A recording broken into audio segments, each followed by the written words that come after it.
Chapter 211. Glorious Return 1. It's the 25th floor of the arena.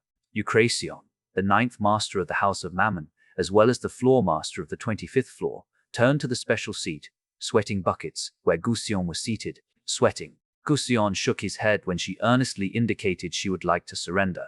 In the arena, a cruel testing place, there was no option like I want to surrender even without trying to fight at all. Chwiryong, who was about to cry, looked straight ahead. She felt like a terrifying and menacing mana was squeezing her body tightly. Chwiryong took pride in her own strength. She had 5 horns, and her combat skills were advanced far enough because she practiced long enough in the arena. However, she never thought that she would be able to beat this monster challenger in front of her now. Hey, it's against the rules. The challenger wasn't as strong as now until he successfully challenged up to the 24th floor. He had a soft spot as a human being because he almost died from suffocation. Challenger Yong-ho released his full power in front of Chwiryong. He wanted to test how strong his power became after taking the essence of the king of gluttony. Enormous mana soared from his 6 towering horns. Their presence itself resonated with the whole area around him. Yong-ho's mana, represented by the green flames, did not contain only greed. It had the power of gluttony, though a bit faint now, and Yong-ho's determination to eat, which could be called gluttony itself, caused instinctive fear in those who encountered him. Chwiryong resembled Kaiwan. Since Chwiryong was Kaiwan's ancestor, it was correct to say the latter resembled the former. Yong-ho wasn't very comfortable because the beauty with rich gray hair was trembling with a sad expression. However, he had no intention of relenting. Let me end this fighting with just one blow. When he shouted mercifully, she clenched her teeth and released mana. Facing her, though, he lifted Aemon in his right hand and concentrated mana at once. Chwiryong rushed, screaming like crazy, but Yong-ho swung Aemon. As he promised, he punched her down with just a single blow. What a cruel guy, cried Chwiryong, but her pain must have been very short. When Yong-ho replied casually, Chwiryong narrowed his eyes further. Then he added, pretending to be startled, "What a scary guy." Her last screaming was sadness itself. It was so sad that Yong-ho got worried for a moment whether death in the arena would actually lead to actual death. Despite that, Yong-ho was calm and composed. Maybe he might react differently, but he was a thorough combatant during battle. That's why I like him. Murmuring to himself, Chwiryong smiled, as if his criticism of Yong-ho until a moment ago was fake. Kaiwan hugged Yong-ho's arm tightly and said, Chwiryong has a good personality, so you will be fine. It seemed Kaiwan's words were out of place, but Yong-ho nodded because Chwiryong didn't look like a bad person. When they began to talk less and less, the flames of the Red Lotus arose. Aemon, who was with Yong-ho even during battle unlike he was before, asked Chwiryong gently, "What do you think about our master's powers growth, Chwiryong?" Now, Aemon changed the way he called Yong-ho. His title was now Master, not Young Master like before. Chwiryong, who went to the trouble of differentiating between Young Master and Master, didn't miss his title change, of course. Instead of looking at Yong-ho up and down, Chwiryong smiled and looked at his eyes, which were normally emitting a green light. Chwiryong admitted it too. "You have definitely gotten stronger. Much stronger. To simply talk about the strength of mana, Yong-ho was the strongest among those who visited the arena for the last 1,000 years, and Chwiryong knew that it was not just his mana that saw a dramatic growth. Yong-ho was as hard as steel that went through repeated quenching, not only in the arena but also in other places. He experienced deadly fighting again and again. Victory in fighting was not determined simply by one's mana and physical strength. Fighting spirit and fighting skills, bold judgment, and flexible thinking affected one's victory and defeat greatly. The Yong-ho in front of Chwiryong was very good at fighting. Besides, he had lots of fighting experiences through numerous deadly fighting. For the first time since becoming the owner of the arena, Chwiryong began to have expectations for Yong-ho. "Don't hesitate. Come up quickly. I am on the 39th floor," said Chwiryong. For the first time, Chwiryong informed the challenger of his specific location in the arena. "Yeah, because I trust him and I have expectations for him," Gusion was convinced that Yong-ho would definitely overcome all the difficulties that would stand before him on the 39th floor one day. Yong-ho nodded when he looked at Gusion's intense eyes. He said with a cheerful expression, "Not now. Let me go back to my hometown first. Oh, I've got Skathak's letter for you." Huh. Although Gusion was perplexed because he didn't challenge the next floor, Yong-ho quickly turned. Kaiwan, who was holding his arm, said, "I'll buy you a present." "See you next time." Catalina also turned, waving her tail gently. Finally, Armand spoke. "See you next time, man." Man Hyung-ho didn't need to be escorted by the man with the beast mask. He walked out of the arena with big strides. Gusion, looking at the spot blankly where Yong-ho and his party left, turned his eyes at Skathak's letter. He nodded when he read her message that she wanted to meet him soon, not just saying, "I miss you." Gusion again looked toward the passage through which Yong-ho went out. He smiled gently, which didn't befit his image. Normally, Gardamundi soared into the sky. She held a letter from the master of the House of Mammon in her arms and some gifts in Sarasvati's pocket on her waist. Of course, among the gifts were the special product, fried chicken. The master himself visited the free city. His visit was very unusual, which was a strong indication that he, too, treated Gardamundi, the messenger of the Queen of Fury, with respect. However, Gardamundi thought about it in another aspect. Why did he visit the free city directly without calling her to his place? Of course, some of the masters did not want to expose their dungeons to outsiders, so they handled all their diplomatic affairs at the dungeon entrance. However, the House of Mammon once admitted Gardamundi into the dungeon recently. So, it didn't make any sense that they didn't want to let her enter the dungeon this time. Is it because the entrance to the dungeon was destroyed? The House of Mammon was attacked. The entrance to the dungeon, which was built so strongly as to resist any attack, was destroyed entirely. So the attack must have been very devastating. The master of the House of Mammon told her that the alien people attacked them by intruding into the twisted door of space. Was it really true? If he lied, why did he make up such a lie? The farthest area of Mammon's dungeon, namely Enkatropagnium, was notorious for the unstable flow of mana. It was not easy to find the traces of twisting, because the flow of mana was strong there in the first place. Well, the Mammon people are friendly to us anyway. Rationally speaking, it was natural that Yong-ho welcomed her, because his alliance with the Queen of Fury would be beneficial to him anyway. He got stronger. The master of the House of Mammon never opened his horns in front of Gardamundi, but she could feel something different about him between now and then. He was stronger than when she met him last time. And it was the same with the women on his left and right. Perhaps it was the attack that made them stronger. Given the outcome of the attack, though, unlike Kurtimuka, who was making a big fuss over the possible alliance and excitement, in fact, Gardamundi initially did not take seriously the marriage of her master Dhritarashtra, the Queen of Fury. It was because she didn't think the master of the House of Mammon was the right candidate to be her king. But she changed her perception of the Mammon master.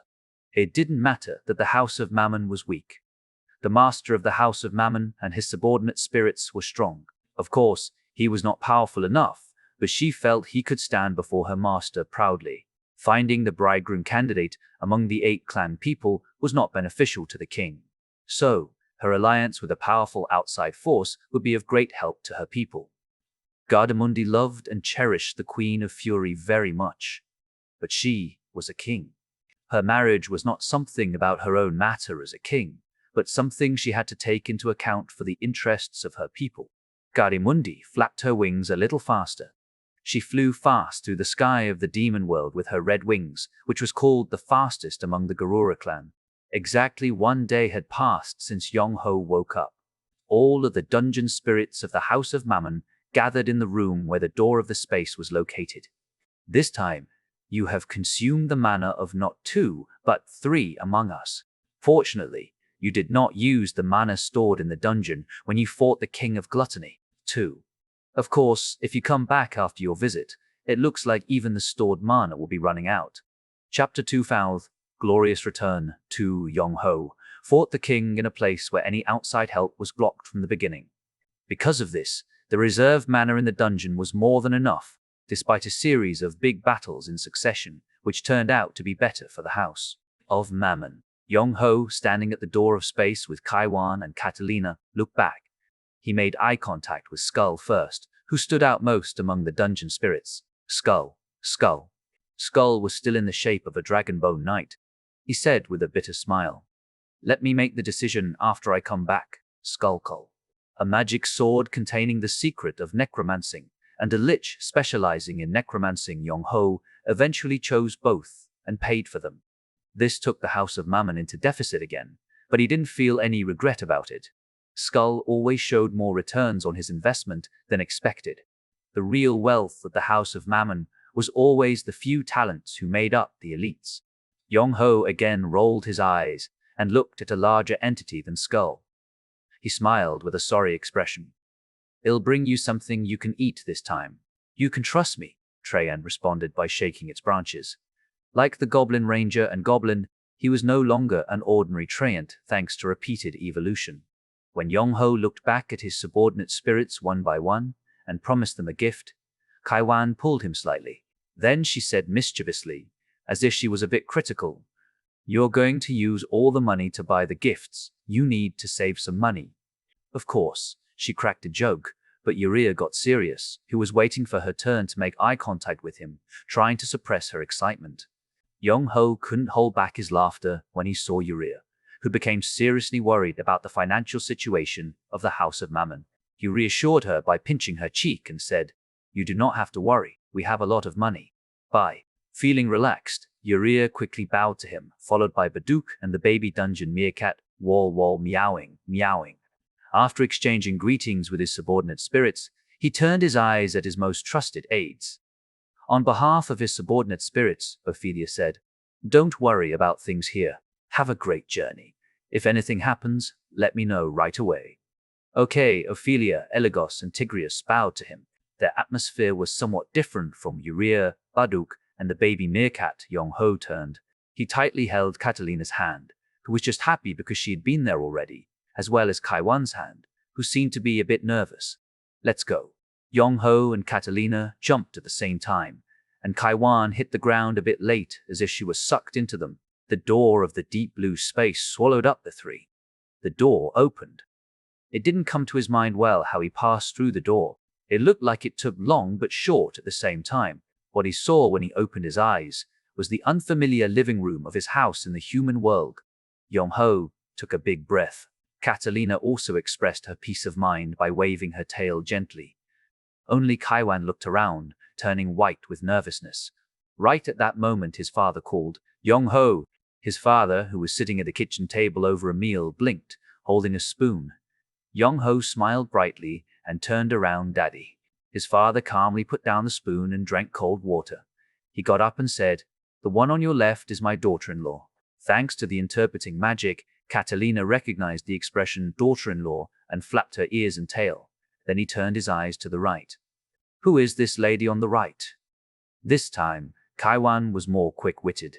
Holding down a little motion sickness, she said hello to his father cutely, which didn't fit her usual behavior. "How do you do, sir? My name is Kaiwan. I'm Yong-ho's wife." She unusually pronounced strongly when she mentioned wife. His father blinked once again. He looked at Catalina just in case, but he realized that he could not find any sign of her divorce or separation in her expression. Then there was one possibility left. "Yong-ho, you must be a king, right?" Yong-ho smiled awkwardly at his father's prodding. "By the way, Dad, why are you at home at this hour?" When he asked, blinking his eyes, his father frowned. Then he knocked on the table with a bang and said, "It's morning, son. Do you think the chicken house is a 24-hour convenience store? It's closed in the morning." Time difference. When he left the demon world, it was obviously in the afternoon. When he visited here last time, there was almost no difference in time between the demon and human worlds. Did the passage of time change by any chance? His father narrowed his eyes, then said right away, "Well, it's March here." Yong-ho knitted his brows. Since he last visited, he has spent less than 2 months in the demon world, but more than 3 months passed in the human world. Obviously, the passage of time was different between the two worlds, and it changed significantly than it did last time. He didn't know how the passage of time between the two worlds was different, but it was going to be a problem if the current difference would be bigger than Now, should I take him to the demon world soon? It would be a big headache for Young Ho if his 1 year stay in the demon world would mean the passage of 10 years in the human world with his father, getting 10 years older than now. While Young Ho was agonizing about it, his father took the spoon again. Let me finish my meal first. Did you eat anything? Yes, I did. Although his son suddenly brought a new daughter-in-law, he never lost his composure, as always. After looking back at Catalina and Kaiwan, who were standing blankly, he said to Young Ho again, "Wives, that expression of mine is weird. Anyway, go into your room with them and watch your picture album. Let me finish eating and join you in no time." "Ah, yes. See you later, daughter-in-law." He looked back at Kaiwan, who quickly smiled and said, "Yes, father." Smiling at her again, he began to eat again. Young Ho quickly led Kaiwan and Catalina into his room. The room was empty and spacious because all the furniture was put away. Kaiwan, sitting in the middle of the room, looked around curiously. "This place is very small. Is it a warehouse or an annex?" Young Ho recalled the House of Mammon when he visited first. It was definitely a ruined house, but it was big. Even Kaiwan's office there, relatively small, was bigger than his living room. Catalina quickly whispered to Kaiwan, "All the houses in the human world are small." "Really?" "Yeah." Kaiwan again looked around Young Ho's room again. Looking at her glittering eyes, it seemed that she was thinking of bringing someone from his family that she had once planned. At that time, she thought of it to get some help from a remote relative, but given the condition of his house, it seemed that she would need to help him. "Let's look at your album." To change the topic, Young Ho unfolded an album chosen by his father, but regretted it in no time.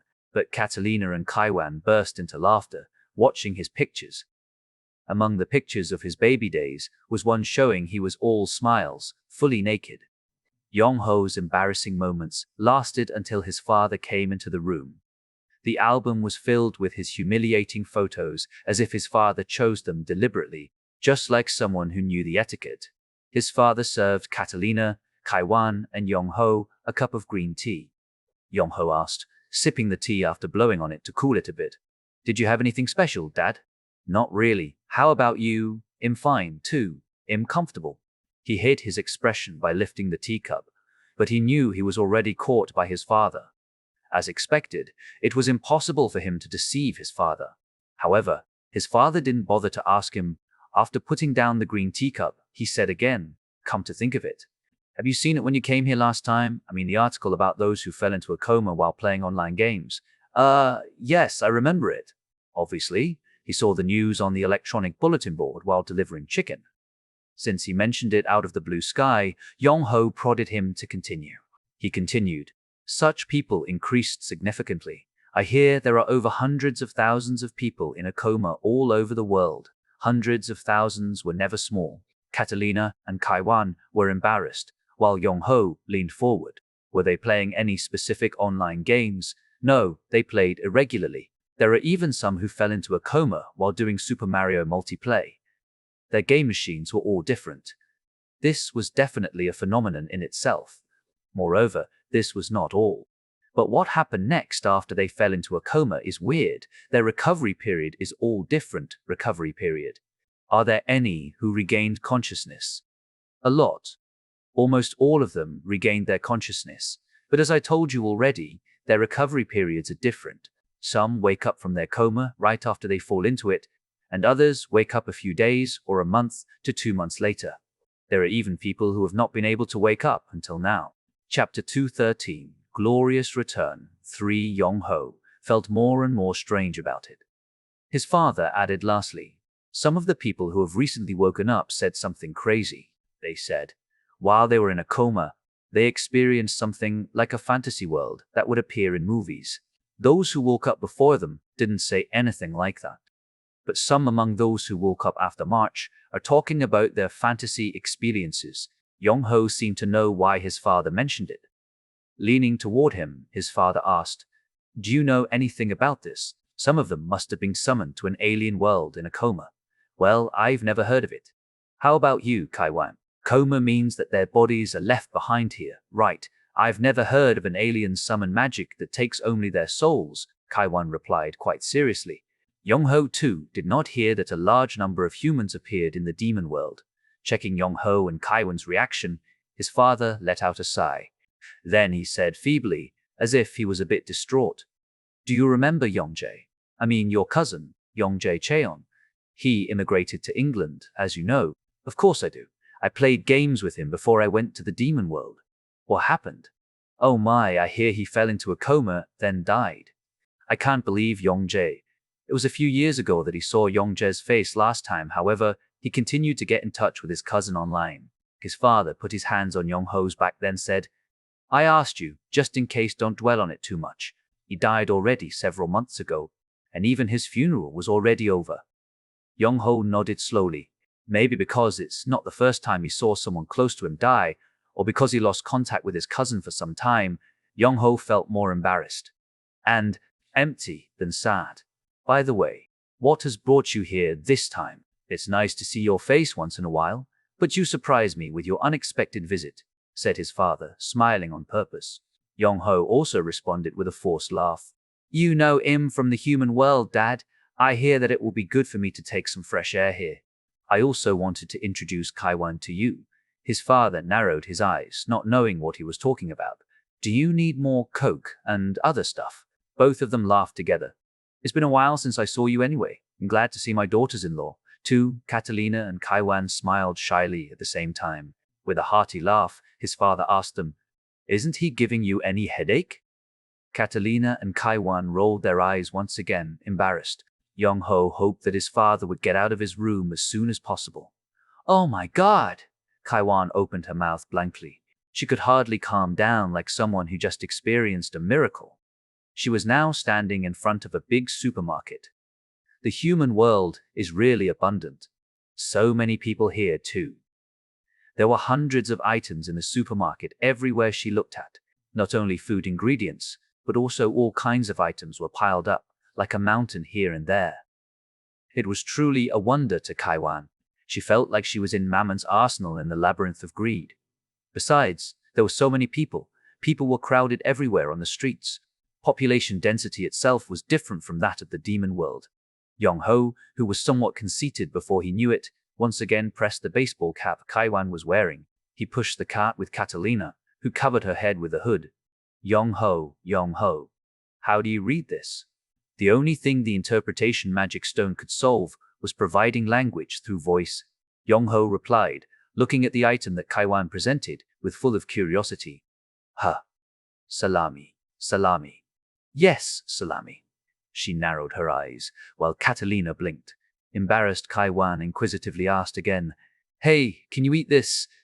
"Yes, why, salami. It was a kind of Italian sausage." She shook her head from side to side after putting it down. "You're so mean. How come you named it like this?" If Salami heard about this, he would be very much disappointed. Yuria, Lucia, Barduk. "These names have nothing to do with food, right?" Catalina quickly jumped in. Yong-ho replied hastily, "No, just salami only. Only salami is a food name."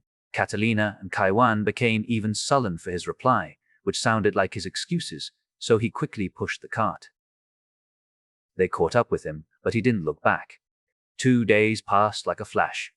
The main purpose of Yong-ho's visit to the human world, namely the recovery of his body and the demon god's heart, was successful. As Skathak said, his exposure to the air of the human world seemed to be helpful to him. After shopping, then visiting the amusement park with Catalina and Kaiwan, Yong-ho opened the door of space after piling up all kinds of items to give his subordinate spirits and others a mountain load of stuff. "I'm going to come back to take you sooner or later, Dad." He grabbed his father's hands. Fortunately, thanks to his max evolution EXP, his father experienced another evolution, so he had a strong build, something rare for a middle-aged man. However, Yong-ho didn't feel good because he had to leave his father behind again. His father gently wrapped the back of Yong-ho's hand. He didn't feel good either. He had lots of things to ask Yong-ho, but he could easily find out that the demon world was not a land full of safety and peace. "All right, son. Take care. Don't overwork yourself." After Yong-ho said goodbye to him, Catalina and Kaiwan did the same thing.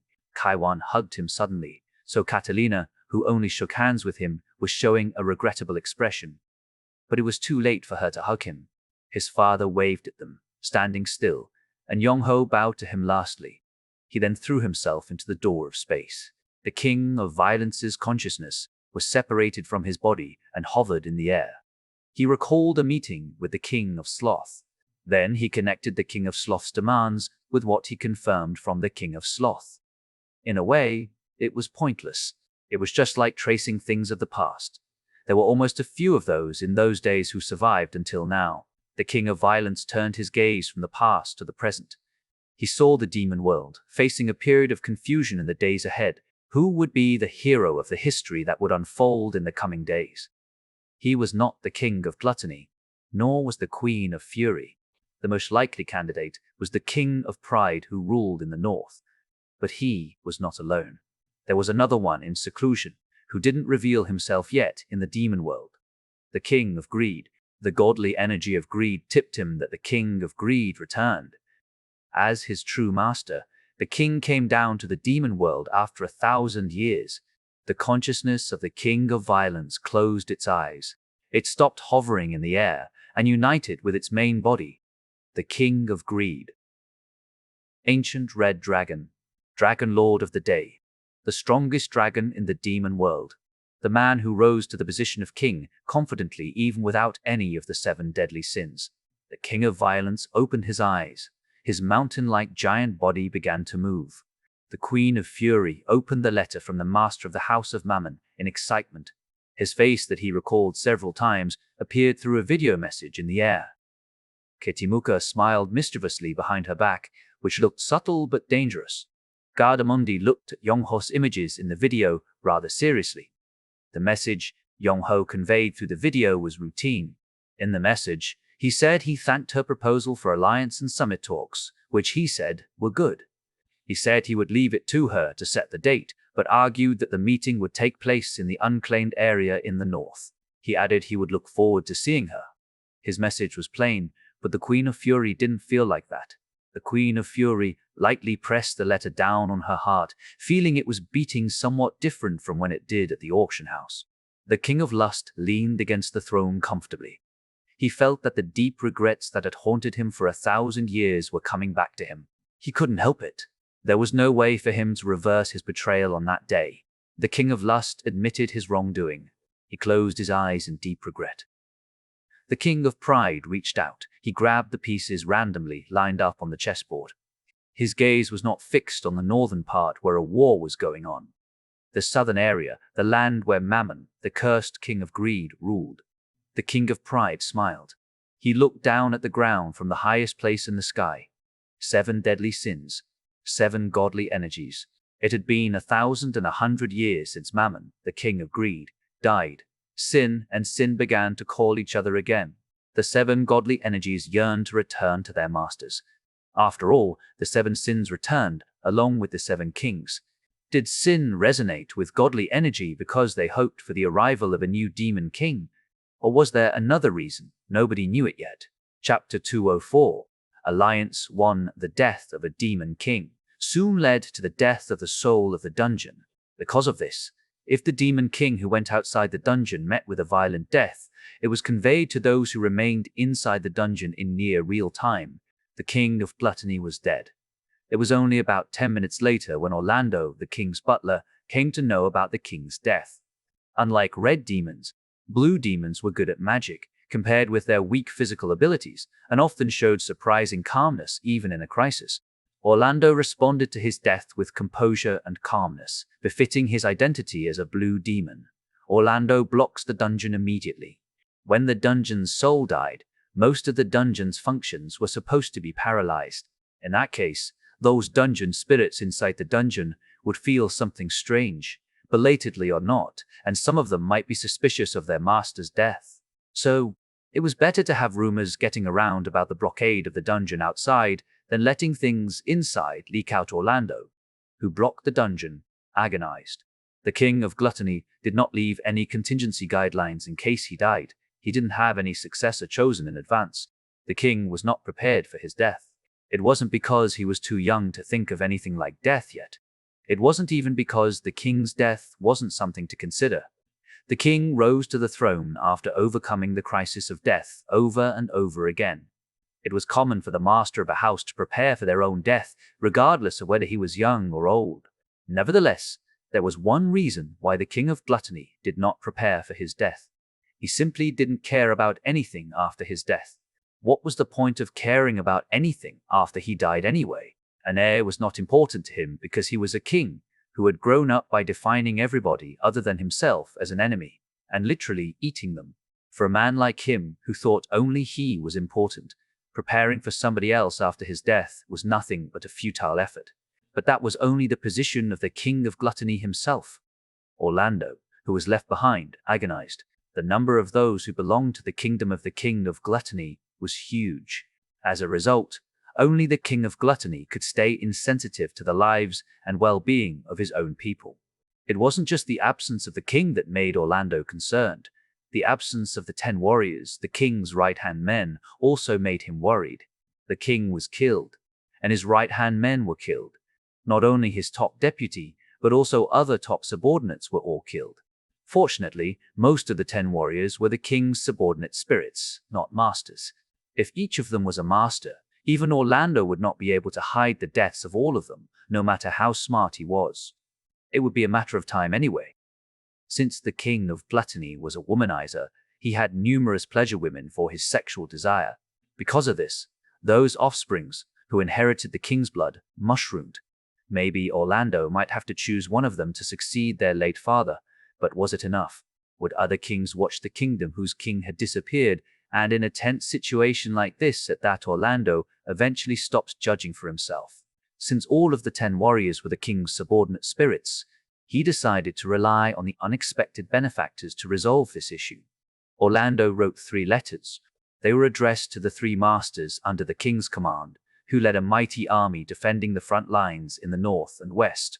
The king's subordinate spirits could not be the masters, so they could not become local strongmen protecting the dungeon at an important point, even though they could be the king's close aides.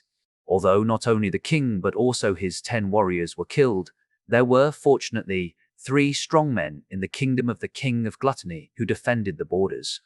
Orlando decided to leave this matter to these 3 strongmen. He hurriedly sent out the letters to each of them. That's weird. Samael, the fastest wing, tapped the table with her finger. The tea she prepared in advance was already cold for a long time. It had already been over an hour since the appointed time passed, but the king of gluttony did not appear. It was strange. The king had never broken the appointment. Though he was somewhat hysterical, he was basically a meticulous man. He didn't appear at the secret place he requested first, let alone sending any message about his failure to appear. Samael was upset because she was put out after waiting for more than 1 hour in vain, but she was one of the 5 directors of the dungeon market. Rather than being upset, she came to think about the reason, rationally. The king of gluttony was not a man to break the appointment. Even if he broke it, this was not the way he did it. Then, what was the reason? Did something big happen to make it impossible for him to keep the appointment? Samael stood up. Instead of dismissing her assumptions like this as delusion, she acted. She called an incubus. Hey guys! Imbak Yongho just passed through the door of space, shouting with her hands open. Catalina curled her tail as if she was shy, but she posed with him.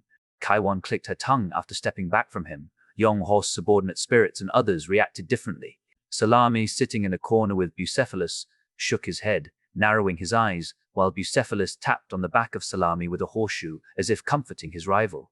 Salami growled at Bucephalus, unhappy about him putting his feet on his back. Ophelia laughed awkwardly as if she was shy, and Tigrius gently turned away.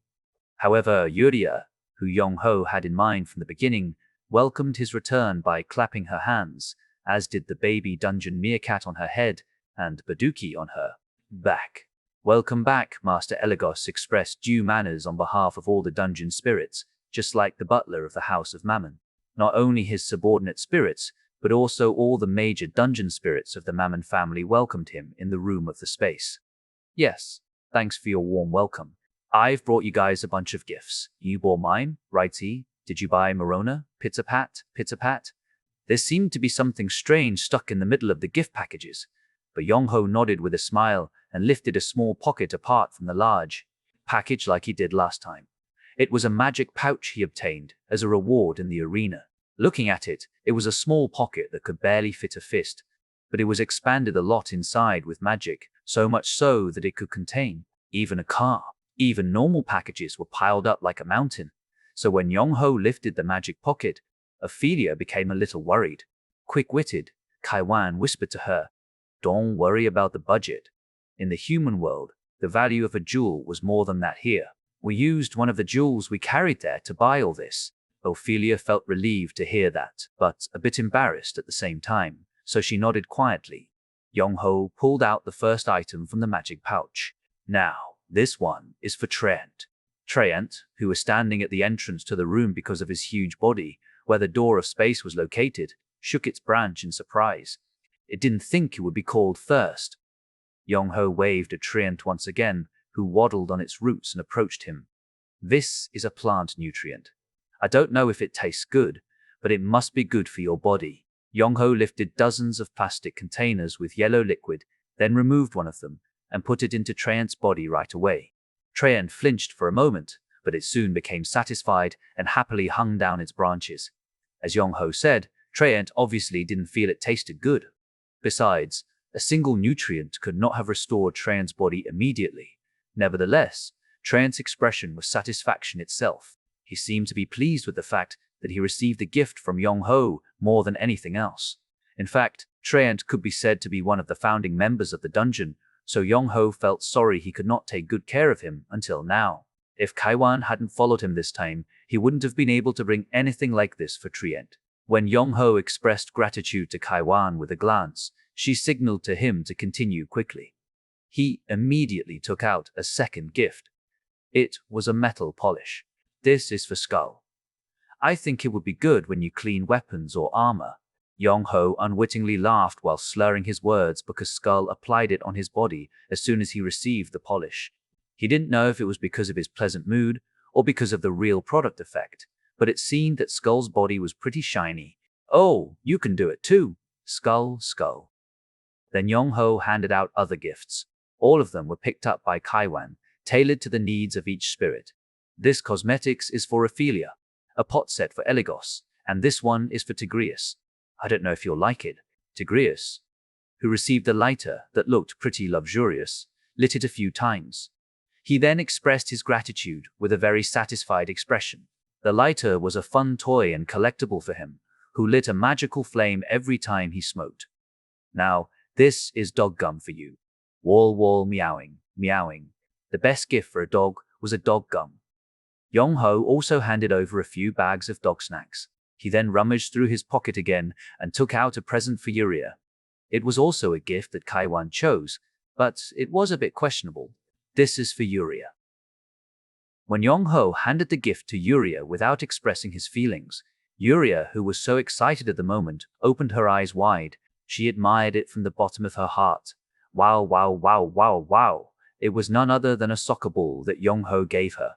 He originally planned to buy her something like a doll, so he was embarrassed that she liked it so much.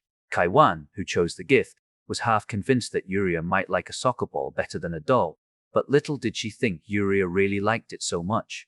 "Thank you." Chapter 25, Alliance 2. When Yuria kept bowing to him to show gratitude, Baduk and the baby dungeon meerkat also followed suit.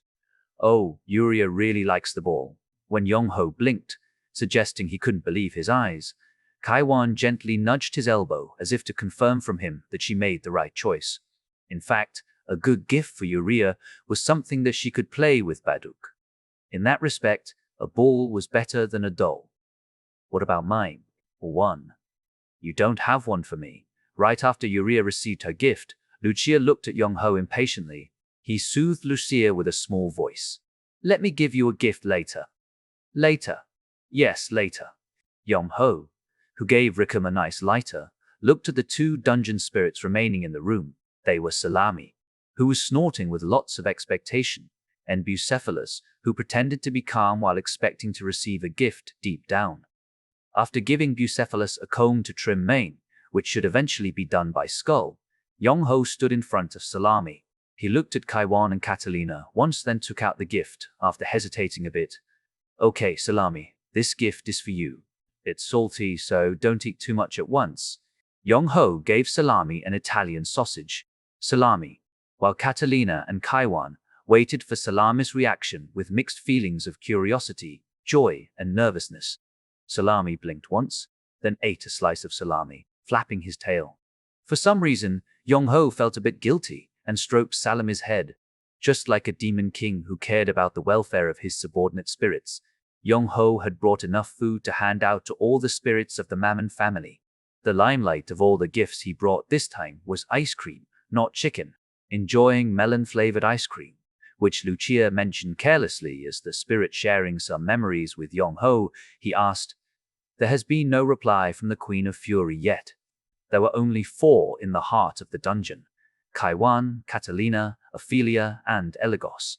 Ophelia, admiring the subtle taste of ice cream she tried for the first time in her life, responded belatedly, yeah. Sorry. No, we haven't received any reply from the Queen of Fury. Yet actually, her reply was too fast last time. Anyway, it looks like she thought that if she sent her reply fast, she would reveal to us that she was in a hurry or impatient. So, even if she has the means to send her reply quickly, it is common for her to drag on for several days when it comes to this kind of exchange. Is it like a girl reading a boy's text message and not replying right away? Yong-ho thought to himself. He nodded, recalling his experience of a rare blind date as a college boy. Obviously, it was important to push and pull in these kinds of exchanges. Right at that moment, Lucia, who loved the white dress that Yong-ho bought and kept spinning in that dress, suddenly set herself up. As if she looked into the air a bit, she smiled cheerfully. It seems the Queen of Fury is pretty much impatient. Our master has won in this push and pull game. This is what the dungeon meerkats have just reported to me. Even without hearing it, Yong-ho seemed to know what it was about. Ophelia said with a smile, It looks like the Queen of Fury is very anxious to meet you. Why was she making such haste? After exchanging a glance with his subordinate spirits, he went out of the heart of the dungeon. Gardimundi landed in front of the dungeon entrance, just like she did on her first recent visit, and waited for a reply from Yong-ho. Perhaps, since she was concerned that the House of Mammon was attacked last time, she did not raise a large flag symbolizing the Queen of Fury. She was here in her capacity as the secret envoy sent by the Queen. The dungeon meerkats gathered at the entrance of the newly built nest and looked at Gardimundi. The entrance of the new dungeon built under Bergram's command was twice as large and hard as the previous one. It was again Eligos, the butler of the Mammon family, who came out to meet Gardimundi. But this time, he wasn't alone. He was accompanied by his assistant butler Jun and the Goblin Rangers. They were dressed up as if to greet the Queen's envoy officially. Welcome, please, come in. What? Right now, Gardimundi asked, embarrassed by Eligos' hospitality. Even though it was true that the Queen and the Master of the House of Mammon were in a friendly atmosphere, she didn't expect they would welcome her into the dungeon so quickly without taking any defensive measures. Eligos smiled gently and quenched her curiosity. While building the new entrance, we added some facilities. Our master is waiting for you in the reception room. Only then did Gardimundi figure out what was going on. The entrance of the dungeon didn't get bigger and harder without any reason. It was probably because the new reception room was located at the entrance of the dungeon, like other dungeons. Stepping into the entrance of the new dungeon, Gardimundi was quite impressed. The fact that the entrance of this size was newly built in just a few days proved the power of the Mammon family. Moreover, it seemed that there were multiple facilities added this time. Like a discerning scout, Gardimundi was busy checking here and there while she was standing there. When she took the 12th step, she noticed something unusual. A special breed. One dungeon meerkat heading to her nest, located right before the dungeon entrance, was unusual. It looked like a baby, not fully grown, but it had small wings on its back. She had never heard of a dungeon meerkat with wings. While taking the 13th step, she traced her memory, and when she took the 14th step, she realized that the dungeon meerkats outside the dungeon were somewhat different from typical ones. What was it? Did they buy only dungeon meerkats of a special breed and raise them? Before she could even deduce the answer, Eligos stopped walking. Shown into a well-decorated room, she immediately got the question out of her mind and showed due manners to the master in front of her. Gardimundi of the Garura clan, the messenger of Her Majesty, the Queen of Fury, is honored to greet you. She put together her hands in a typical show of manners of her clan. Yong-ho responded with a warm smile. It's nice to see you again. Please sit comfortably.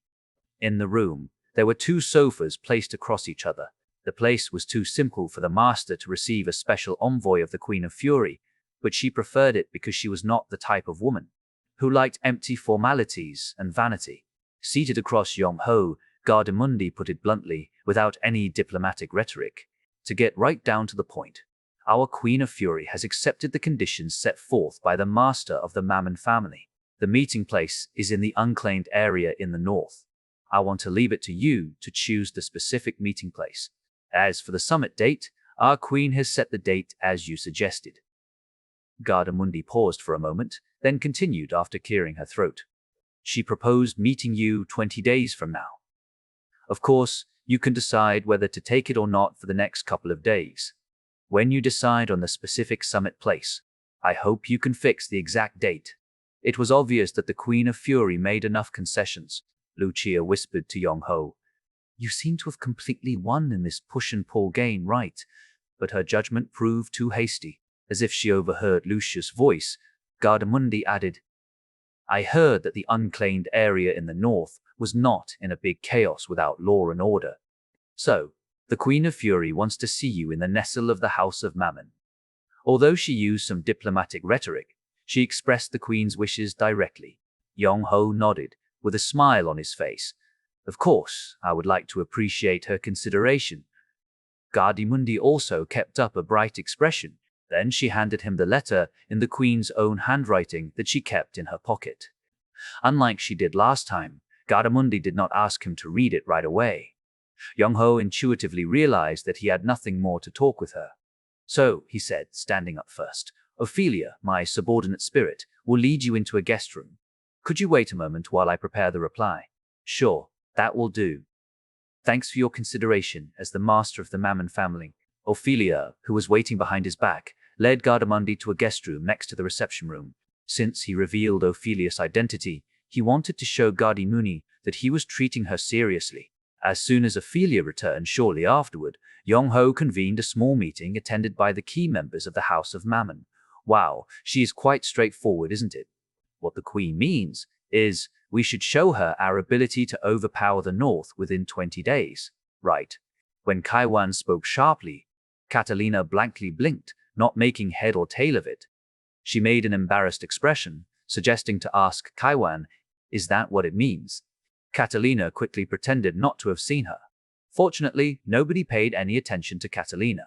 She is straightforward, as always. Of course, it's good that she is not beating around the bush with diplomatic rhetoric. Ophelia laughed bitterly. Whether it was a secret talk or an open talk, they were supposed to negotiate with language, so it had been the basic of diplomacy that they use rhetorics to hide their intention.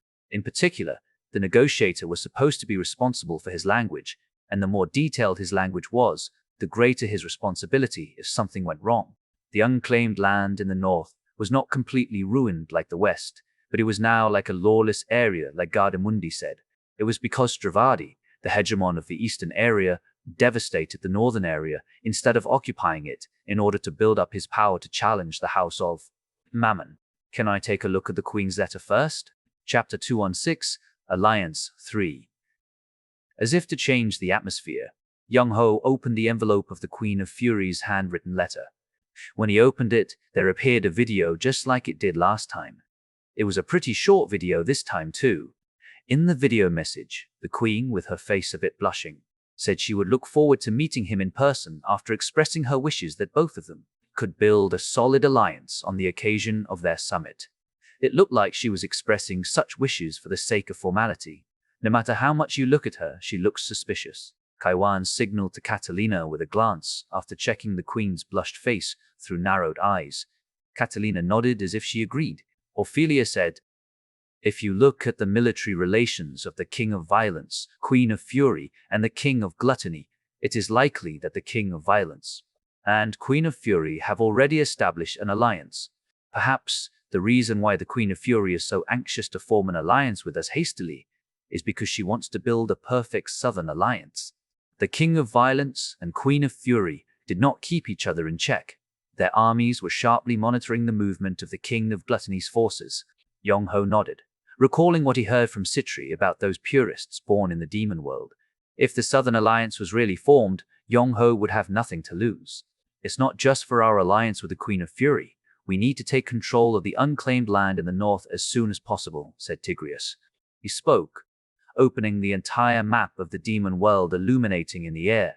The reason the Queen of Fury and the King of Violence don't move their troops yet is because they don't know that the King of Gluttony was dead. Before they take action, we must take control of the unclaimed land first, so we can be ready to fight with them for hegemony over the territory of the King of Gluttony. Although the King of Gluttony and his 10 warriors were killed, there were still many troops active in the King's territory. In order to confront them and claim their credit with respect to the Queen of Fury and the King of Violence, it was necessary for Yong-ho to build up a formidable army. We don't have to occupy all of the territories of the King of Gluttony. We can just take part of the territory and hand over the rest to the Queen of Fury or the King of Violence, because we don't have to share our border with the North. It is also not a bad strategy for us to use the forces of the Queen of Fury or the King of Violence as a shield. Tigrius agreed to Ophelius' idea. Nodding once, Yong-ho looked at the map of the demon world quietly and said naturally, Ophelia, gather intelligence about the other kings.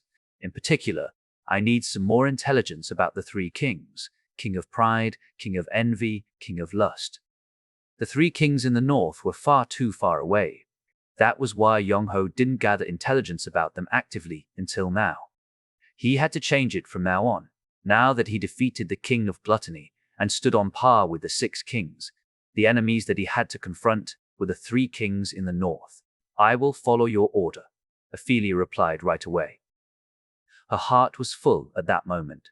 The 3 kings in the north were clearly burdensome and formidable. However, assuming Yong-ho's fight against them itself testified to the growth of the House of Mammon's strong confidence in Yong-ho's victory and pride filled Ophelia's heart. Let's get back to our main topic and discuss how to overwhelm the kings of the north.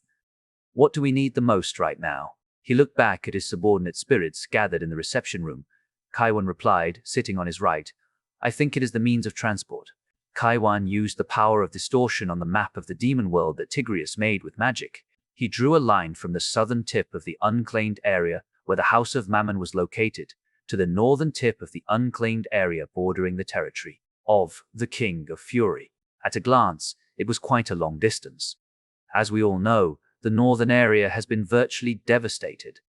It is no exaggeration to say that there is almost none who can dare to challenge the Mammon family's power. I think even a handful of Yong-ho's subordinate spirits here can rise up and suppress the northern area. But we need infantry in order to occupy and rule the north if our goal is not to destroy it simply. Right now, we absolutely need the means of transportation with which we can move our troops within a short period of time, said Kaiwan. Like Kaiwan said, destruction and occupation were different. No matter how strong an individual was, there were clear limits to the area that this individual could control. How do you usually move troops? Yong-ho asked. Ophelia replied to his question casually. If our troops are more than several thousands, we have no other choice but to march. But I hear that if our troops number several hundreds, we can use vehicles such as a giant flying spirit. Oh, I see. Actually, Yong-ho guessed so. He had seen a section on the means of transportation in the catalogue of the dungeon market. The catalogue showed a giant flying spirit like a mixture of an insect and reptile that could hold hundreds of units in its arms, an enormous sky whale that could carry a large number of troops on its back, and a sailboat flying in the sky. There were obviously various means of transportation. To be honest, Yong-ho coveted all of them, but the problem was the budget. Since he continued to invest freely for the growth of his subordinate spirits, the shortage of the budget was tight. Although he had never mentioned the budget problem, Ophelia and Kaiwan already knew what he was agonizing because they had the same concerns. However, they didn't agonize long. An unexpected voice whispered in the air. If you have a budget shortage, there is a solution. Everyone's eyes turned to the flames of the red lotus in the air. Ammon asked, Yong-ho, my master, you have secured up to the 6th floor of the Labyrinth of Greed. If so, what do you think is the remaining facility? Each floor of the Labyrinth of Greed quickly came to his mind. The Garden of Life was on the first floor, and the gateway to the Labyrinth of Greed is on the second floor. The third floor was a gambling hall, and the fourth floor was the workroom. The fifth and sixth floors were an armory and a prison, respectively. Then, what was the remaining facility there? Wasn't it a must in any dungeon, the treasure storage? Yong-ho uttered unwittingly, and Aemon made his flames burn more intensely as if he was laughing heartily. The eighth floor of the Labyrinth of Greed. Preston. Chwiryong, a place guarded by Richard, the Leo warrior. Right there on the eighth floor, there is the treasure storage of the great king of greed. Mammon's treasure storage. A bright smile was on everyone's face instantly, but why is the eighth floor being mentioned more instead of the seventh floor? It was long after they first talked about the treasure storage that Yong-ho raised the question about the eighth floor.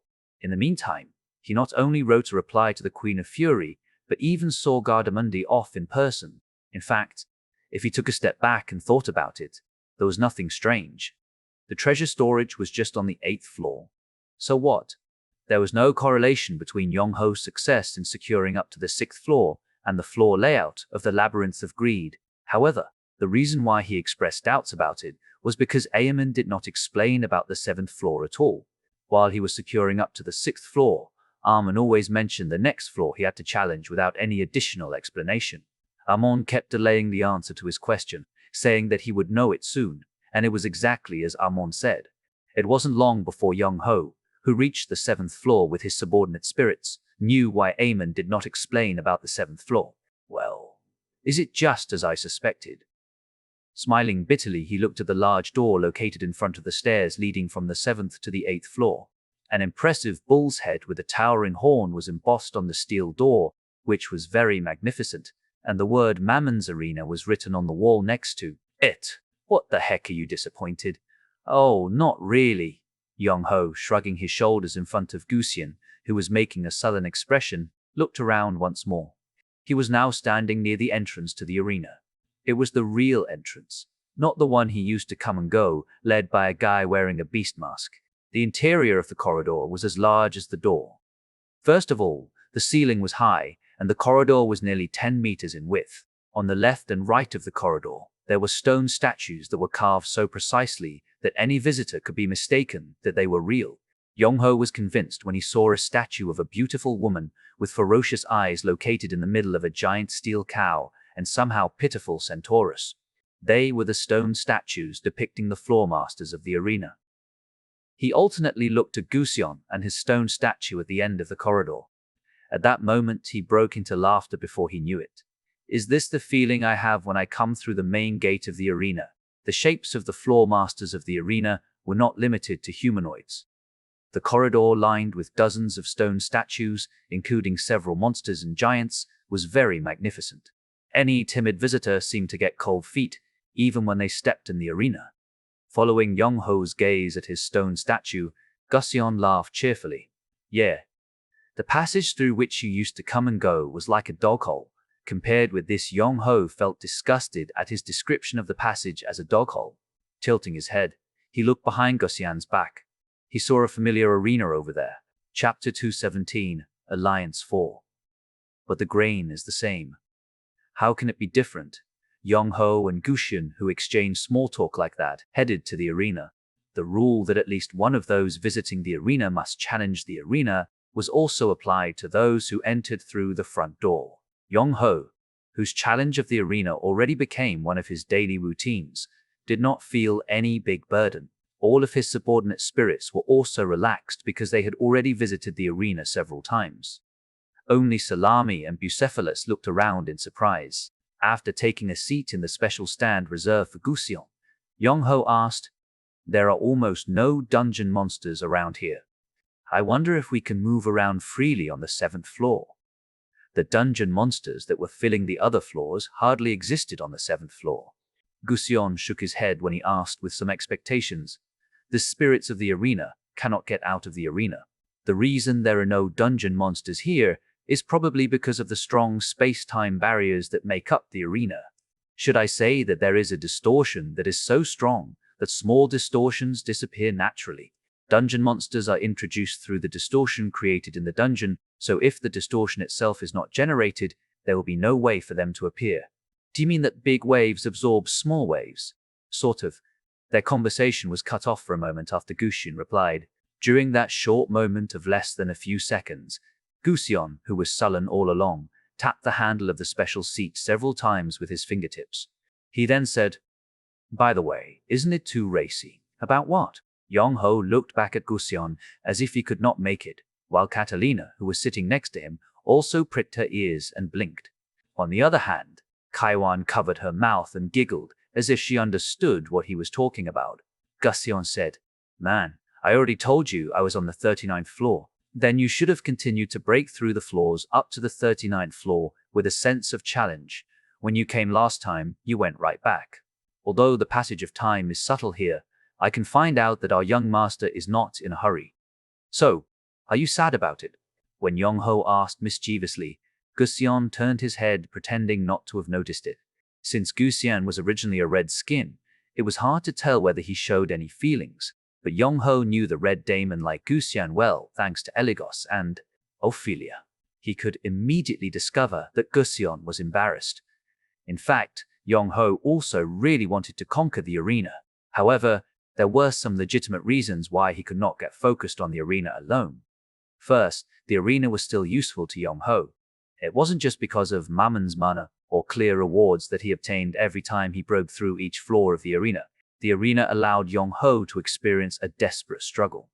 The fastest way to accumulate evolution EXP was to experience desperate fighting. It was thanks to the arena that he could repeatedly use the power of evolution so far.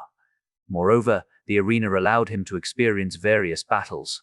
The arena, with a mixture of behemoths, giants, powerful humanoids, etc., was truly a treasure trove of fighting experience for him. He could learn various battle patterns by fighting them and test various tactics and techniques as well. He could not obtain those skills by blindly outpouring the floor masters with mana only.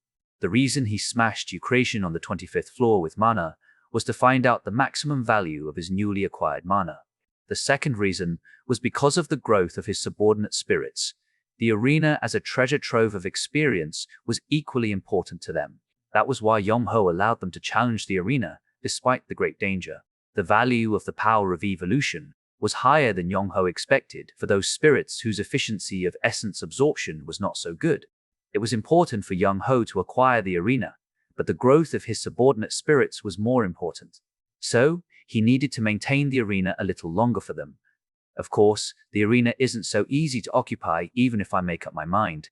Given that he easily beat the 25th floor master Eucration, he might sound conceited, but he was serious. The higher the floor, the stronger the arena's defense was. Not only did the floor masters become stronger, but also, it started to damage Yong-ho's power. Because of the characteristics of the arena where its difficulty level rapidly increased per 10 floors, it was highly likely that Yong-ho could not smash the floor masters with mana alone on the 30th floor and above. And the battle was not determined only by mana. Yong-ho's actions up to now proved it. The enemies that he confronted, starting from Foras to the King of Gluttony, were always stronger than him. However, it was Yong-ho who eventually won. The third and final reason was time. Time often passed faster than expected in the arena where the passage of time was different from the outside.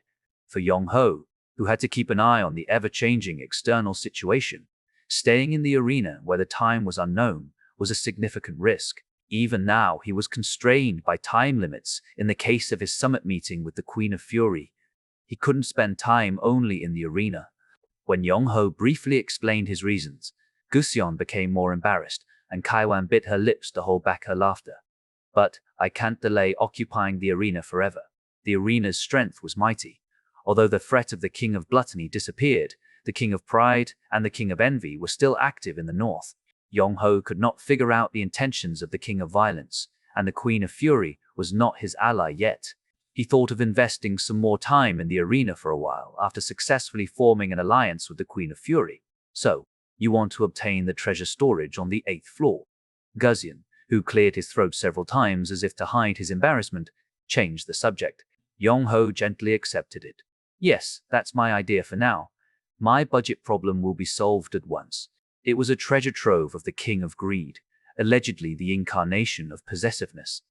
It was evident that a tremendous amount of treasure was piled up like a mountain. Gusion nodded slowly and said, "Certainly, given your power, you can open the door." "Open the door?"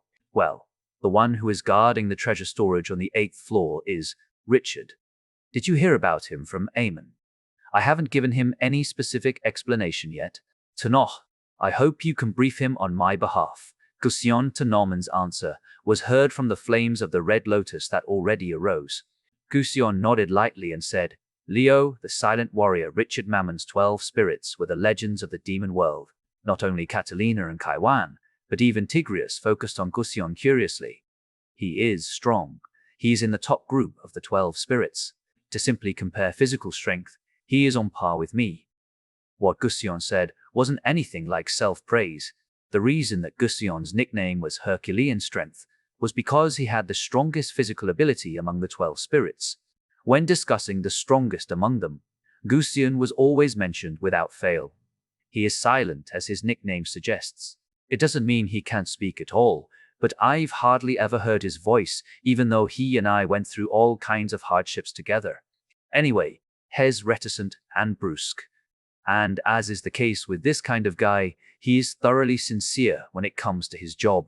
Gusion smiled at the end of his words because he recalled lots of memories related to Richard. He closed and opened his eyes. Then he pushed away the vague memories of him and looked at the present. Richard is the gatekeeper of the treasure storage. So, he doesn't care about anyone if he is qualified to come to the treasure storage. It is only when he faces an unjust intruder that he takes up his weapon. Gusion gave a short description of Richard, but Yong-ho could size him up roughly. Gusion continued, "As such, it is unlikely that he has prepared any trial or test for you. Even when Mammon was alive, he didn't prepare anything like that. So, whether or not you can open the door of the treasure storage will depend on whether you have qualifications. Is opening the door itself a test?" "That's right. It would not be easy for you because you can't open it just with strong mana alone." Stopping at that point, Gusion got up and urged him, "You can hear more about Richard from Amon while going down. You know the rules of the arena, right? At least one member of your group must challenge the arena. Hurry up, as you have a long way to go." Since Gusion kept prodding on him, Yong-ho led his subordinate spirits to the arena located below the stairs. Like Gusion said, he had no time to waste, so one of his subordinate spirits still staying on the lower floors was to challenge the floor master. When Yong-ho and his subordinate spirits disappeared, only Gusion and Amon's consciousness were left. It was Amon who spoke first. "You are not pushing him unexpectedly. Yong-ho defeated the king of gluttony. He was closer to the king of greed than any previous master of the House of Mammon during the past 1,000 years. Nevertheless, Gusion did not push Yong-ho hard. He didn't press Yong-ho to conquer the arena as soon as possible. What Mammon was worried about and the reason why he stopped Gusion from telling the truth about his death to the unqualified. Gusion let his shoulders droop with a bitter expression. "It's because so many years have passed that I can feel the passage of time even in the subtle arena. I haven't forgotten that day, but that doesn't mean I can't stay thirsty for revenge forever." Amon quietly burned flames and whispered, "Too much time has passed. Too much time." PM. Chapter 208. Alliance 5. Gusion let his shoulders droop with a bitter expression. "It's because so many years have passed that I can feel the passage of time even in the subtle arena. I haven't forgotten that day, but that doesn't mean I can stay thirsty for revenge forever." Amon quietly burned flames and whispered, "Too much time has passed. Too much time. Yes, maybe even Master Mammon would not have thought it would take so long for a new king of greed to appear. It was just over 1,000 years. Like Amon said, too much time passed. You said that Asclepius went crazy." His voice was rather heavy. Amon answered in a form of a question. "Are you worried about Richard?" Gusion could not deny it, but he said to himself and Amon in no time, "Richard is a guy. He is as steady as a rock that won't change even after 1,000 years. Even if you or Scathash had not fallen asleep, or if he had been awake all along, I can assure you he will be there. He's a good guy. If Asclepius went crazy, that was it." Gusion didn't want to imagine any more tragedies. The fighting has started. Is it Kaiwan's turn this time? Gusion asked in a bright voice. Armin respected his friend's intentions. Instead of mentioning Mammon's 12 spirits, he focused on Kaiwan's fighting in the arena. The door of the 8th floor of the Labyrinth of Greed is opened. Lucia's voice was a little lighter than usual. It was because she could not completely occupy the 7th floor due to the existence of the arena. Ophelia and Elagos, who displayed their wild nature, took the lead. Salami lit himself, illuminating from behind, and Skull and Tigrius scattered the lights in all directions to drive out the darkness. There was no single facility on each floor of the Labyrinth of Greed. There were several rooms on the 1st floor, a garden, and some convenience facilities, such as the dungeon spirits' quarters and restaurants, were also present on other floors. It was natural that each floor of the Labyrinth of Greed was as large as a medium-sized dungeon. However, the 8th floor was somewhat different. When they went down the stairs and looked around, there was only one way. There seems to be nothing in between. Literally, it's just a hallway. Catalina spoke, seeing through the darkness. Other floors had rooms attached to the corridor itself, or passages leading to other directions, but the 8th floor had only a single passage. Master, the 8th floor is a place that was created to serve as a treasure storage only. The only thing that exists beyond the corridor is a staircase and a treasure storage leading to the 9th floor. When Eamon explained, Ophelia looked back, startled. Looking for the flames of the Red Lotus, she asked, looking at Yongho's wrist. Do you mean that the entire 8th floor is a treasure storage? Yes. Ophelia gulped at his short reply. The size of each floor of the Labyrinth of Greed was vast. If so, how many treasures were piled up on the whole floor used as the treasure storage? Not only Yongho, but also his subordinate spirits quickened their steps. There were no dungeon monsters on the 8th floor, perhaps because of the arena. Because of this, they could reach the entrance room of the treasure storage within several minutes. Ophelia and Elagos, who were walking ahead, didn't even need to throw the lights. As soon as they entered the entrance room, a soft light poured from the ceiling, illuminating the dark room. It was a large and spacious room. On the left and right, there was a large staircase leading to the lower floor and a steel door that was larger than that of the arena. Everyone in the room naturally turned their eyes at one place. It wasn't a staircase or a steel door. They looked at the man in front of the steel door. A giant was sitting on a huge stone chair. He wasn't wearing anything except for a lion's skin on his head, but he didn't look naked thanks to his steel-like muscles. His tan skin and sturdy muscles gave them the illusion of him wearing armor all over his body. The giant held a dark red club in his right hand. They couldn't know what the material was, but it seemed to signify the bluntness of the club itself. Leo, silent warrior Richard. He opened his eyes. He got up silently and greeted Yongho and his party. His mouth, tucked between his shaggy beard, didn't open. Holding the dark red club like a cane, he just looked at them. Upon close examination, he wasn't a giant. He was taller than Elagos by a couple of heads. In the demon world, where humanoid monsters such as ogres and trolls existed, he could be called a tall man, but not a giant. But he looked like a giant. It wasn't just because of his wide shoulders and steel-like muscles. They felt something like his overwhelming presence that made them feel as if they were facing a giant tens of meters tall. Richard was silent, which reassured Eamon. Yongho felt as if he saw Armin smile. Master, try to open the front door. The Richard is the same. He is still faithful to his role as the guardian of the treasure storage. His voice was filled with deep relief and delight. When Armin had to kill Asclepius on the 5th floor, he didn't express his feelings, but he felt great sadness. Only after hearing Amon's voice, Yongho realized that there were 2 cylinders in front of Richard. Yongho was so focused on Richard that he missed them, even though they were right before his eyes. Subordinate spirits, do not follow your master, but wait here. Only the master can make the attempt to open the door. At Amon's declaration, they flinched while trying to follow Yongho. Catalina looked at Richard and Yongho alternately, as if she was worried. Yongho nodded, as if to calm her down. He stroked her hair once and exchanged eye contact with Kaiwan. He smiled with an effort, then walked toward Richard. Richard was still looking at him without moving. Though this kind of description wasn't appropriate for the terrifying giant warrior, he truly had clear eyes. It seemed like he could see through any muddiness and dirt. Yongho stopped in front of the cylinders. There were two cylinders slightly higher than Yongho's waist, with something on top of it.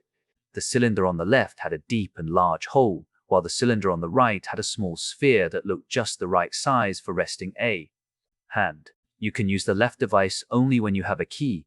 My master used the right device to open the door to the treasure storage. Despite hearing Amon's voice, Richard did not respond. His eyes were fixed on Yong-ho. Yong-ho took a deep breath and raised his right hand. He put his hand on the sphere on the top of the right cylinder. It was cold. He felt like he touched a marble. Shortly afterward, his attempt to open the door of the treasure storage began. Heat radiated from the sphere. The pleasant coldness transmitted through the palm of his hand evaporated at once. His test to open the treasure storage was simple. All he had to do was to stabilize the turbulence of the mana protecting the front door by inserting mana through the sphere. Yong-ho closed his eyes and concentrated. He understood why Gusion said that even he could not open it with his mighty power. It wasn't a simple torrent of mana.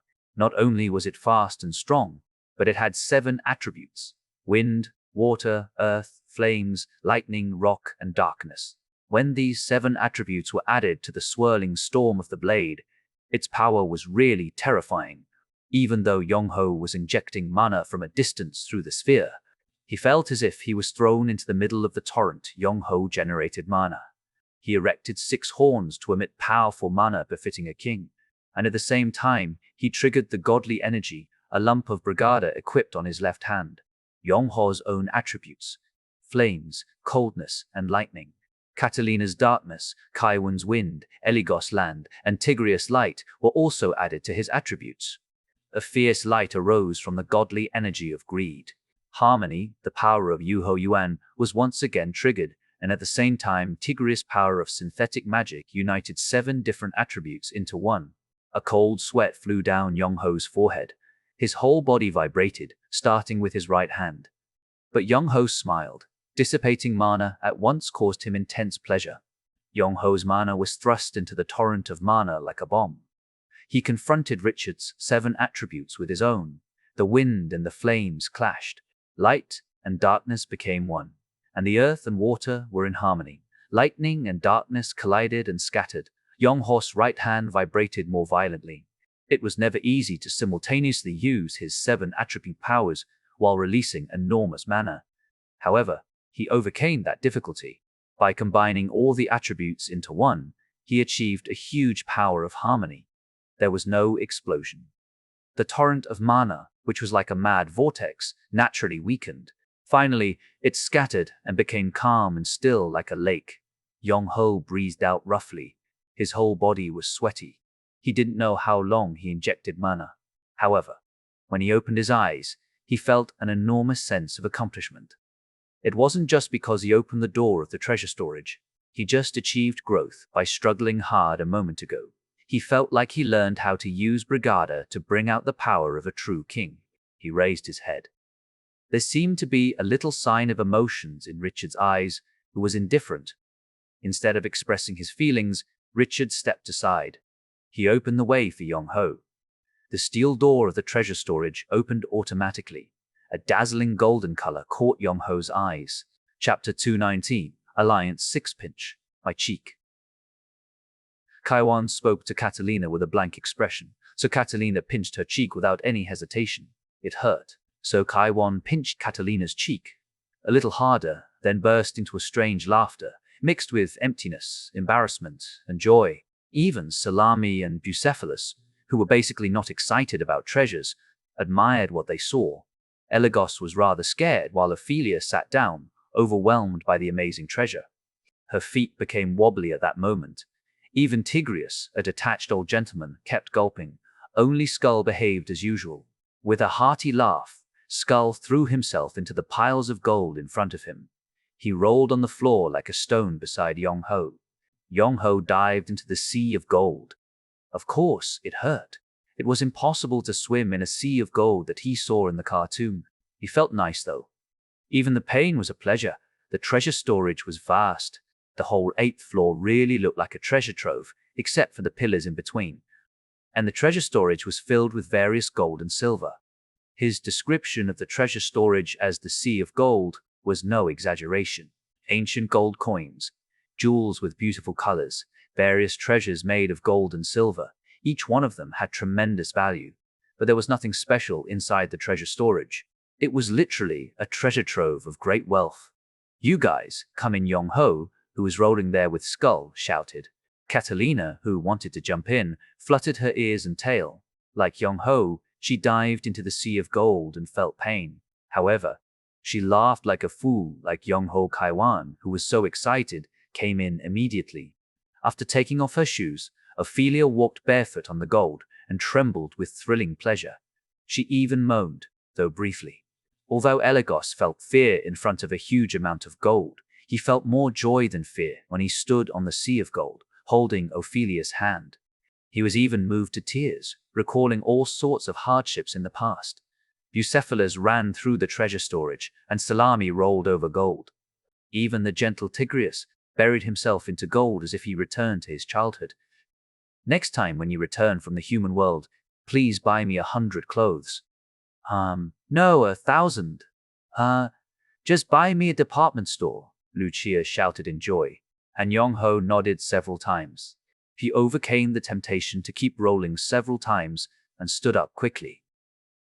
Hearing Lucia's words, something came to his mind suddenly. He thought of the most fundamental reason why he found the treasure storage and what he could do now. He had to meet Citri. Now was the time he did shopping at the dungeon market. "My dear customer, you look a little scary," sighed Citri, frowning a bit. It was because Yong-ho's expression was very unusual. Yong-ho giggled, facing Citri. His laughter was mischievous and sly on one hand, but silly on the other. Citri, who always had a chair close to him, doubled the distance between the chairs by fidgeting with her hands quickly.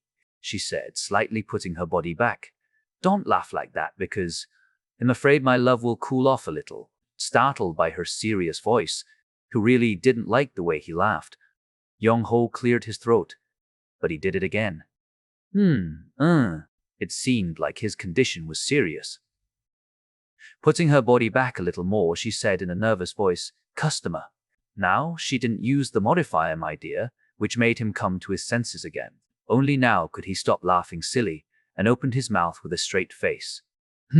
"Oh yes, I have something I want to buy." He was a little excited, but now he was back to normal. Citri narrowed the distance between the chairs, then said, "You want a catalogue about flying spirits, plus a 5-star flying monster?" He nodded happily because she guessed right. Citri pointed out the price of the flying spirit on the first page of the catalogue, and he responded with a relaxed smile. Citri closed and opened her eyes once. Then she laughed several times, as if she got wind of it. She then corrected her posture. She looked straight into his eyes and said, "You have obtained his treasure storage, right?" He did not deny it. It was natural for Citri, who was Mammon's lover, to know the existence of the treasure storage. She must know how much gold and silver were there. "Well, I don't think I can sell them at this price, Citri." Instead of answering, she narrowed her distance with him. She narrowed it down to almost where her knees would touch his. She then snapped her fingers. Then, the whole white world turned black. Only the surroundings of Yong-ho and Citri were white. Now Citri once again closed and opened her eyes. Then she said with a charming smile, "From now on, I'm going to start a secret deal between the king and the director of the dungeon market." As soon as she finished talking, new catalogues emerged behind her back. All the covers of the catalogue were black. Titles made up of golden letters were somewhat different from previous ones. Boarding objects, immortal, different species, fairy clan, demon clan. There were no star numbers in the black catalogues. Only dungeon spirits were classified. Citri fidgeted with her fingers and put one of them on her lap. It was rather weird among the new catalogues. King of Greed. Looking at the title, he then turned his eyes at her. She opened the catalogue with a happy smile and explained it to him. "This is exclusively for your use, my dear customer. It is a secret ledger to record the details of my transactions with you." The catalogue, named King of Greed, was completely empty. Yong-ho asked her immediately, "Do other kings also have secret ledgers like this one?" "Yes, they do. You are very smart to notice it so quickly. A secret deal between a king and a director, a catalogue named King of Greed. He could naturally infer it."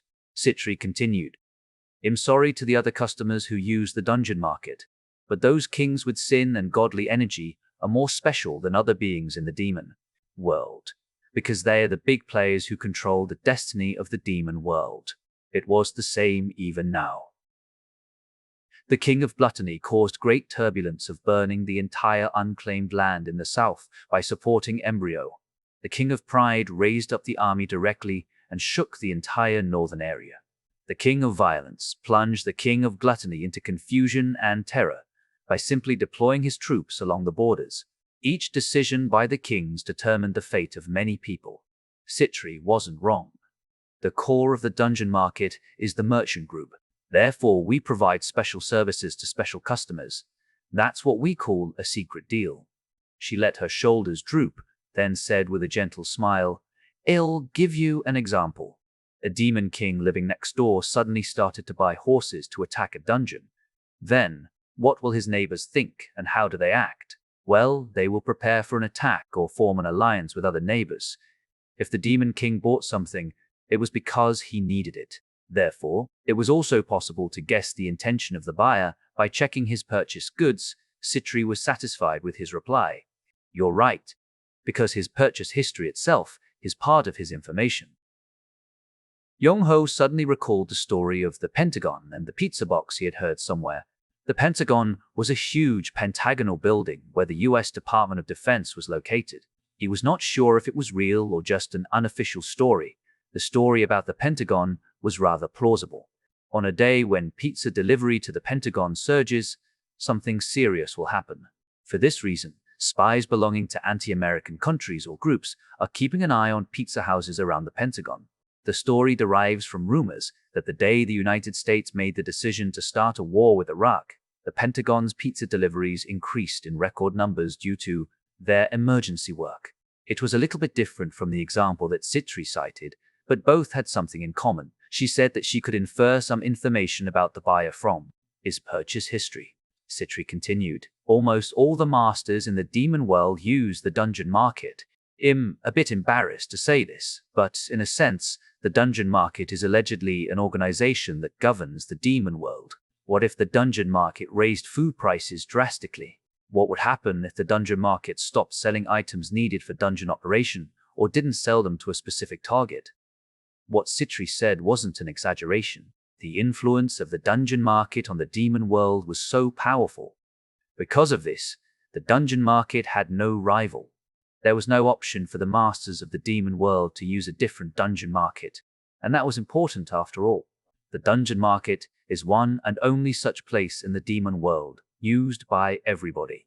So, if you work really hard, it's not impossible to find out the other party's purchase history, especially when it comes to those items that cannot be easily found in the dungeon market. That's why they want a secret deal. Yong-ho suddenly recalled secret accounts in Switzerland. With such accounts, they have to pay the account fee rather than receiving interest from the bank. Nonetheless, numerous people have used Swiss secret accounts, even paying high fees. Their reason was simple. Swiss banks never reveal the account holders of the secret accounts. They protected the account holders thoroughly. The dungeon market used the same method. They kept their transactions about which spirits were sold to whom, at what price secret. Besides, they didn't reveal the existence of the sold spirits at all. Citri nodded, then said in an alluring voice, the secret transaction between the king and the director is kept secret, as the name suggests. Your purchase history is never disclosed to other customers.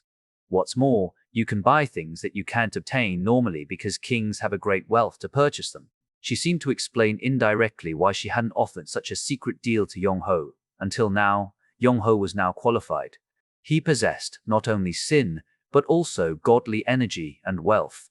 Citri bowed to him and said a little playfully, products that are known to be available only through special auctions or special products that cannot be found in general catalogs are the main targets of secret trade. Hearing it, Yong-ho said unwittingly, the undead elite troops of the King of Gluttony. He also recalled his conversation with Ophelia about the bone dragon mobilized by Embryo, Chapter 220. Alliance 7. Citri was neither positive nor negative. Putting her hand on his lap, she mentioned something else. As the strongest Herculean power and the director in charge of the North, Orobas deals with the king of pride only. Bifrons, with the best intelligence, deals with the king of envy and the king of lust. Each king had his own director to deal with. Samael, the fastest wing, deals with the king of gluttony, and Abrasax, with the strongest mana, deals with the queen of fury and the king of violence. I deal with the reclusive queen of sloth and the king of greed that does not exist. She winked at him at the end of her remarks with an alluring gesture. But Yong-ho brought up another topic, just like she did. What is it? Sitri, pardon. Oh, I mean your nickname. The other 5 directors all seem to have nicknames. The fastest wing, or the strongest mana, for example. He asked it unwittingly, so he quickly wrapped it up, embarrassed. But she opened her eyes once and smiled softly. Well, how about the best beauty? Young-ho blinked. He thought she was joking, but he felt she, not anybody else, could use such a nickname. This time, Sitri was embarrassed. She burst into laughter and said, "Oh, I was kidding. I feel good since you believe it. My dear customer, sorry to say this, but my nickname is a secret." She then held his hand, then pulled him while standing up. "Please stand up. From now on, I'm going to start a secret deal with you." As soon as Yong-ho stood up hastily, the chairs behind their back disappeared. With the surroundings still dark, she sat behind him after fidgeting with her feet. She said, hugging him from behind, "Please close your eyes for a moment." Yong-ho followed her instruction with strange anticipation. When he closed his eyes, he felt the fragrant scent from her body getting closer. "Okay, would you like to open your eyes again now?" Sitri stopped hugging him and took a step back. He opened his eyes wistfully. He then opened his mouth foolishly. He looked blank, just like he did when he saw Mammon's treasure storage. A white space unfolded again instead of darkness, and the space was filled with something huge. Flying vehicles and large flying spirits were lined up. All be told, they were a few dozen. My dear customer, you already have a cute car called Salami. Nonetheless, you want another flying device because you need a means of transporting troops, right? The purchase items revealed the buyer's intention. Since his partner was Sitri, he nodded, who, in turn, gently hugged his waist. Then she stepped forward with him. Huge sailing ship-shaped flying vehicles that were almost 100 meters long. Sky whales with storage spaces not only on its back but also inside. Giant spirits resembling a dragon with storage spaces attached through special renovation. Flying vehicles with a futuristic design that could only be seen in movies. Battleships armed with various weapons. All of them attracted his attention. Yong-ho was so excited that he wanted to check the inside of the flying vehicle, but she still hugged his waist tightly and urged him to move forward. Although you occupied the unclaimed land in the south, you will invite other kings' suspicion if you buy this kind of huge flying vehicle suddenly. In other words, you might draw their unwanted attention. No matter how secretly he bought the items, the moment he released them, he would draw people's attention. Because of this, he had to purchase the right items if he wanted to hide the treasure trove to some extent. Since you have to carry the skull unit, the flying vehicle should be able to accommodate at least 200. Fortunately, the skull unit members are undead. They won't take up that much space. If so, you could buy a smaller flying vehicle. A flying vehicle which was not so large and which could be purchased with his money. As he stepped forward, he found the flying vehicles getting smaller and more shabby. Although his natural greed wanted those large vehicles a little far away rather than near, he had no other choice. Sitri whispered into Yong-ho's ear. "But because you are the king of greed, you have to ride something that suits that name. Moreover, you have occupied the unclaimed land, so you need to show off your power to some extent."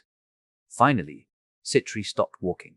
Now, there were no flying vehicles or spirits on the left and right. Yong-ho looked back at her, and she smiled.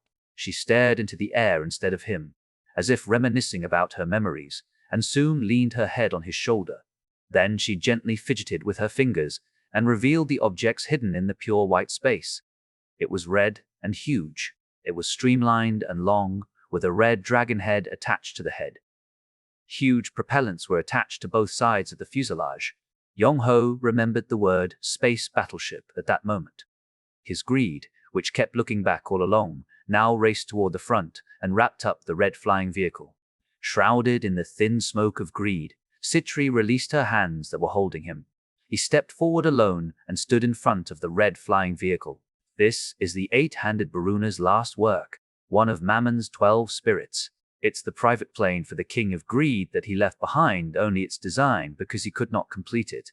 It was supposed to be the plane that Mammon would ride during his days. Mammon was revived in numerous legends and stories. The moment Yong-ho brought out his legacy, people would look at him differently. In that sense, this flying vehicle was fine. It was Mammon's plane, but he didn't use it, or he couldn't use it. Citri bit her lips once. She corrected her expression with her back against him and turned around and smiled. The king's ship, Red Giant Dragon, Tiamat.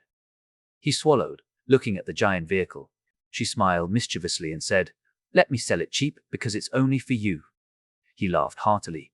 Led by her, he approached the Red Giant Dragon. "Calm down. You'll see him quite soon." At Kirtimuka's affectionate soothing, the Queen of Fury flinched as if she was pierced by a needle.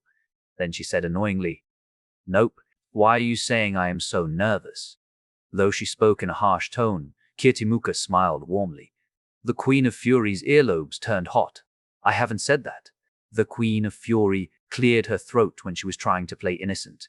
She quickly fidgeted with her hands to finish making the clothes she was at. "Stop the nonsense and put on this one." There were a lot of miscellaneous handicrafts near the Queen. Whenever she was distracted or nervous, she made the habit of making handmade stuff. As the chieftain of the Gandharva clan, she could be called the Queen of Craftsmanship because of her manual dexterity. Kirtimuka, who received a jacket with embroidery, appreciated her warm considerations. She winked at the Queen gently and put it on. She was wondering whether the clothes would fit her well. "Oh, it suits me well, thank you.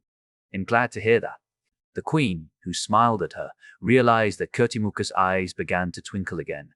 She cleared her throat again and put down the tool she was holding in her hand. Anyway, let me stop making clothes here." She caught her breath while adjusting her expressions. It wasn't just because of the alliance with the Mammon family that the Queen made clothes and embroidered. There were a few more things that were eating her up. She looked at Gardamundi and asked, "How about the King of Gluttony? Is he still silent?" It has already been more than 10 days since the King of Gluttony disappeared at the border. The sudden disappearance of the king could be a big strategic variable because of the tense situation along the borders of the three kings' territories where their armies were concentrated at the moment. Gardamundi narrowed her eyebrows while reviewing the intelligence tips collected by the Garura and Kalavinka clans. Then she said with a worried tone, "It's strangely quiet over there." The King of Gluttony liked to visit his territory in person, but I haven't seen him for a few days. Isn't he plotting a scheme against us? He might want to take a strategic advantage by hiding himself, Kirtimuka added. It was quite possible. The Queen of Fury closed her eyes for a moment and tried to organize her thoughts. Over several decades had already passed since she became the queen, and she was engaged in a war of nerves with him during that period. As her longtime enemy, she knew the King of Gluttony better than anybody else. She shook her head and said, "It doesn't befit him as the King of Gluttony. He is not the type who acts like this." The King of Gluttony was clearly a cunning man. However, he never allowed himself to be a bait. His long silence must be his personal preference rather than any strategic thinking. The Queen of Fury moved her fingers and concentrated her mana. She instantly drew a map of the demon world in the air. She fixed her gaze on the border with the king. She was suspicious of the movements of the three outstanding masters of the king. Although she was not quite sure, she smelled a rat. What about the King of Violence? When she moved her fingers again, the map moved itself and placed the southwestern area in the center. Unlike Kirtimuka, who became nervous at the mention of the King of Violence, Gardamundi replied calmly, "He is also silent. The Dragon Legion under his command is still holding its place along the border. After all, it seems that the king moved the dragons to the border to threaten rather than attack. It's really frustrating." She was not frustrated by the King of Violence's action. If he really wanted to avoid the fight by threatening, that was fine with her. It was because she had one thing in common with him. They should avoid the war that they didn't have to engage in. What frustrated her was the current situation. Thanks to the King of Violence's deployment of the Dragon Legion, the King of Gluttony was silent. The king of pride and the king of envy were so busy fighting each other that they could not afford to pay attention to the south. Because of this, the 8 clan people of the queen had to remain tense, but did not have to fight a bloody fight. It was good that there was no war. However, it was not good at all if the present precarious peace was a sign of a greater war. Sometimes, it was necessary to take some preventive action to prevent a bigger disaster.